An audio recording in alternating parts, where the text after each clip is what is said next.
Hello and welcome to this webinar on meaning, margins and momentum, which seems to be becoming an interesting time for risk in markets.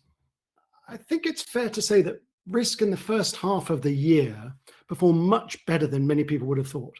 The Iran conflict, the Strait of Hormuz closure in particular, they've just been shrugged off much more easily than might have been expected.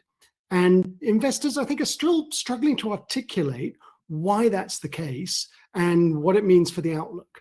And the standard story basically says that Iran is just a sideshow compared with AI. It's all AI, that's driving markets, and that all the tremendous returns are basically coming from AI fundamentals, and that as such, there's nothing to worry about.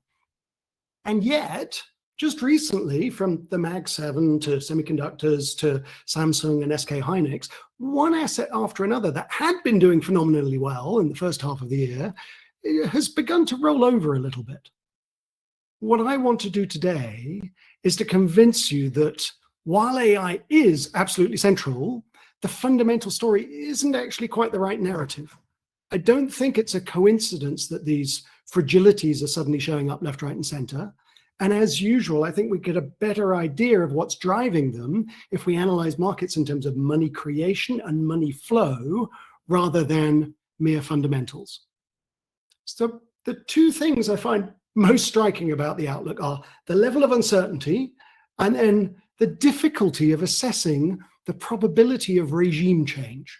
So I've been writing about this all this year, if not longer still, whether it's in terms of the tendency towards lawlessness and political regime change, or whether it's in terms of markets and momentum chasing and fund flows. And of course, the new entrant to the long list of uncertainties is AI. And my favorite illustration, which I've lifted straight from the Dallas Fed, is this wonderful chart on the left-hand side. Historical GDP trend and then the main scenario for an AI boosted trend are basically indistinguishable from one another. But then they've got both a benign singularity where growth transforms beyond anything that we've seen historically, and then a downside scenario which quite literally features human extinction by 2037.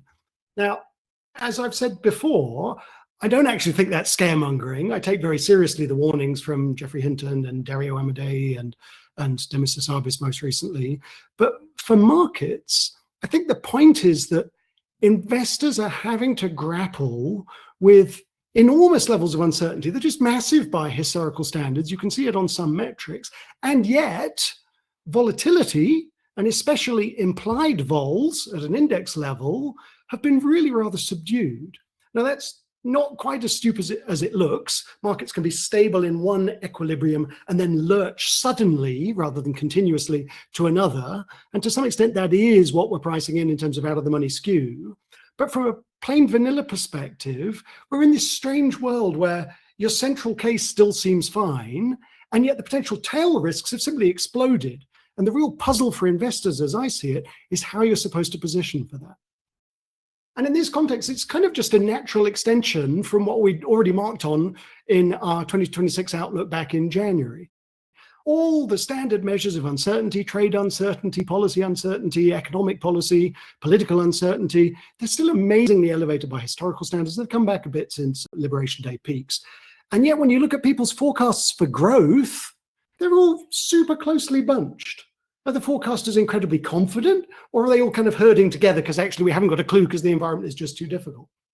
And it's not just economists. It's a bit harder to read here on the right-hand side, but the same thing is even more true for equity analysts. They've had huge changes in earnings over the last 5 years or so, most obviously in the tech sector, but also more broadly. And you can see that in the historical range. And yet when you look at the red dots, when you look at the dispersion of the latest forecasts, whether it's TSMC or whether it's NVIDIA or whether it's the auto sector, and they're basically that dispersion is basically at 5-year lows. In most cases, that consensus range has got even tighter than it was since January. So how can companies have so much confidence in the outlook when the outlook for earnings, when the outlook in general is so hugely uncertain?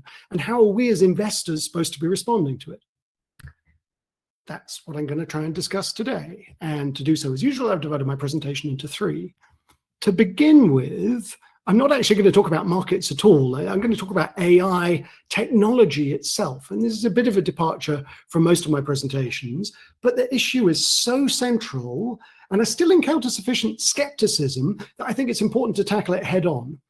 I think there is every reason to be extremely optimistic, if that's the right word, about the technological capabilities. But at the same time, in the second part of the presentation, I don't think that means you're necessarily supposed to be bullish on AI market pricing. You could be optimistic on the tech and still be pessimistic about how markets are likely to respond as it's developed. And then finally, I'm going to come back to markets beyond just AI, what I think are the real financial and technical forces which have been driving them, namely dip buying and momentum chasing. But if there's one thing I hope I can convince you of in today's session, it's that these are not fundamentally driven markets. If we want to understand them, we've got a much better chance of doing so if we analyze them in terms of money flow and money creation than if we're simply looking at everyone's forecast for GDP or for corporate earnings. I'll leave time at the end for questions, but for now, let's jump right in. So there's no question that AI is the biggest thing on the planet right now, especially as far as markets are concerned. And yet I'm still amazed at how people's attitudes to it can vary so massively. On the one hand, you've got people like me who use it for just about everything. A lot of you will have read my diary called Surfing Tsunamis. And you know, I'm completely convinced of its potential. I'm amazed by how much I can achieve for how little money. I like to say it's like the best analyst you ever had, but for 100th of the price. And that even when human juniors volunteer to come and work for free, unfortunately, in this world, free is too expensive. And yet, against that, you find plenty of stories of firms struggling to get value from their own AI investments. Most infamously, in one case, there was a firm that found they'd spent $500 million in a single month without really intending to. And there are lots of companies targeting huge productivity gains, but there are very few actually getting them. And I think it's important to understand why. The main point is that it's not the technology which is the problem. It's the integration with data and systems. And this is likely to be resolved in time. So take hallucinations or errors. People complain LLMs make things up, and they do, but how much it matters depends entirely on how you're using them. So a friend of mine was complaining that he'd been trying to use his LLM for FX settlement, and it kept making an awful mess with the dates going straight from the 3rd to the 5th of June or skipping days of the week. And when he challenged it, it said, I'm just an LLM. I have no concept of a calendar, so I made it up. Really frustrating. So I was a bit horrified, given how much I use AI, but I'm long past the point where I think I have opinions on this stuff myself. So I did what any AI analyst would use, and I asked my AI what he thought about this. And I think the answer is really telling. He said, the way I use it, it's usually obvious when there's a mistake, because it's checked against real data. For something like counting days, it doesn't get done in the LLM at all. He writes a little Python script, and that physically can't make mistakes in that way. And I think this is why people like me are so enthused by things like cold code. Even if we're not ourselves doing any coding, it's plugging the model into your data and systems that both makes it powerful and that keeps it grounded. It's sort of like a harness that stops it from making mistakes. And I think this in turn is one reason why small companies like mine can find it so transformative when larger companies are still struggling a bit. There's an article on Bloomberg today from the head of McKinsey about this. There was also a lovely survey a couple of months ago from Bain, where the common theme was that the barrier to getting value out of AI was almost never the tools being slow or the tech itself. It was always the integration, whether it's for legal reasons or whether it was for technology reasons, integration with data and systems. And that was common to both the firms that were struggling and the firms for which it was already proving transformational. And I think the reason this is important is that it's still causing many people to underestimate AI's true capabilities. Even today, I find way too many people, I'd probably even say a majority, who accuse it of not understanding like we do, or who basically think of it as a probabilistic, stochastic parrot, this word generation or pattern recognition machine. And they assume that it's just looking at the words on the page, comparing them with their own, with its training corpus, and then predicting from that what comes next. And I think that misses the point entirely. And they think as a result, it's somehow inferior to humans because we have a deeper understanding of things. I couldn't disagree more. What the model actually learns when you dig down into it, is that meaning is about relationships. In mathematical terms, we'd even call them vectors in a multi or a hyperdimensional space. And if you want to know more about the theory of this, there's a series of wonderful videos by 3 Blue 1 Brown. But basically, brother is to sister as uncle is to aunt. And even as you map different languages, these same vectors for meaning keep on corresponding. And once you've got enough dimensions and enough vectors, what you see is that AI isn't really predicting from the words at all. It's stripping out the meaning underneath them and then is predicting from that. And of course, that's what we do as humans as well. And I think this point is basic, but it's also absolutely crucial. There is no special source that we have as humans that AI doesn't. And just to develop this a bit further, sometimes you hear people talking about meaning or understanding as though it's a kind of binary thing. They say we understand something, but the machines don't or can't.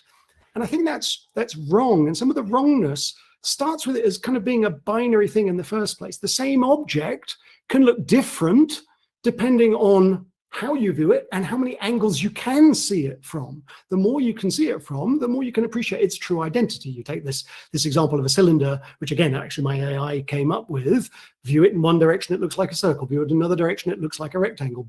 Neither is wrong, but both of them are missing something. And it's only if you can step back that you appreciate what the object really is or what it means.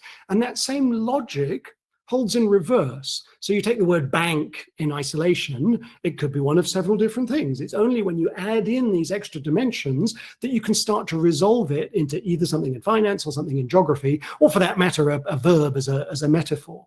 The more dimensions you add, the more scope there is to appreciate meaning. And the thing is, there's no reason why this needs to stop with 3 dimensions. It can carry on more. It's like Heraclitus's river. You can't step into the same river twice. And the critical thing is that the AIs these days are using thousands of these dimensions. And it's that insight which I think sheds light on why it is that the tech is so transformational at the moment and is progressing at such a rapid rate. If meaning is about position and relationships in a multidimensional space, what fixes that position is technically context and attention. A word on its own is kind of a smear. You don't quite know what it's going to mean yet. It's the context around it and your ability to process it that pulls it into place. It can be a single word or two in the sentence or even the paragraph, which completely transforms the meaning, tugs it from one side to the other. So the larger the context window you can look across and process, the better is your ability to understand things and say something useful.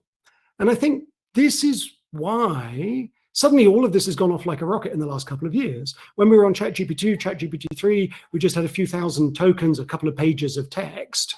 There's a limited ability to understand things. It's always going to be responding in cliches. On the other hand, these days, when we're throwing 1 million or 2 million tokens at things, the AI understands your entire argument, holds it in mind at the same time, and spots the mistake that you made on page 40 without realizing it. And if you want to be really geeky about it, there's even an argument, the number of vectors that you can have that are near perpendicular rises not just linearly as we add in dimensions, it actually rises exponentially. They end up multiplying. And so again, the scope to add meaning, the scope to understand things in sophisticated terms really is exploding as the models become more complicated. There is, though, one space where I'd concede that AI is currently lagging behind us as humans, but I would argue even that is temporary.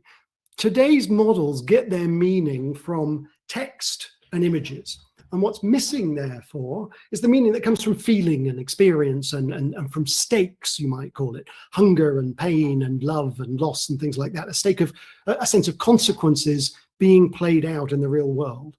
But that too, as I see it, is just about to go away. Every AI company suddenly wants to put glasses on your face and cameras on your car or whatever. The boss of Qualcomm put it nicely the other day, 6G is going to make all of us into walking cameras.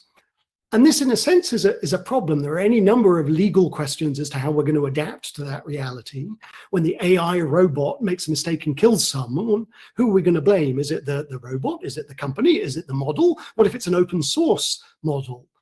But I think that just goes to show how the law is lagging behind and will continue to lag behind the tech realities that are coming as these models get bigger and as they start to be trained on broader corpuses, expanding beyond just text and images. And that's kind of exciting and terrifying at the same time. It's Geoffrey Hinton's example of, oh my goodness, there really aren't very many examples in nature of where a less intelligent creature manages to stay in charge of a more intelligent creature. So the reason I say all of this is that for the tech itself, I completely believe it's transformational. I'm about as bullish on the technology as I think it's possible to get. I have no problem at all imagining future AI keeping us as pets or the human extinction scenario. It's frankly terrifying, and especially in the current political climate. But if I come back to markets, none of that means necessarily that you're supposed to end up bullish on AI market pricing. And I don't think that the standard narrative of markets being driven by fundamentals here and AI fundamentals is fully true either. So let's turn to that now.